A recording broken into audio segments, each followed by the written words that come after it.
بسم الله الرحمن الرحيم.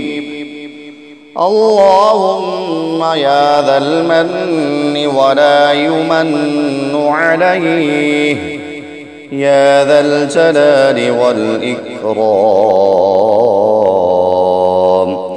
يا ذا الطول والإنعام،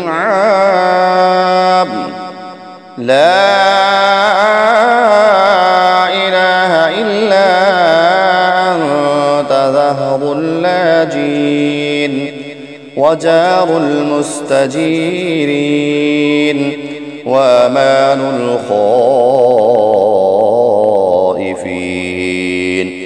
اللهم إن كنت كتبتني عندك في الكتاب شقيا أو محروما أو مطرودا أو مقترا علي في الرزق، فامح اللهم بفضلك شقاوتي وحرماني وطردي واقتتار رزقي، وأثبتني عندك في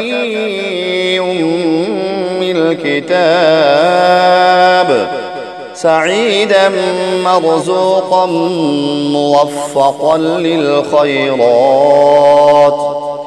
فإنك قلت وقولك الحق في كتابك المنزل على لسان نبيك المرسل. يمحو الله ما يشاء ويثبت، وعنده الكتاب. إلهي بالتجلي الأعظم في ليلة النصف من شهر شعبان المكرم، التي يفرق فيها كل أمر حكيم ويبرم، أن تكشف عنا من البلاء والبلواء ما نعلم وما لا نعلم، وأنت به أعلم، إنك أنت الأعز الأكرم.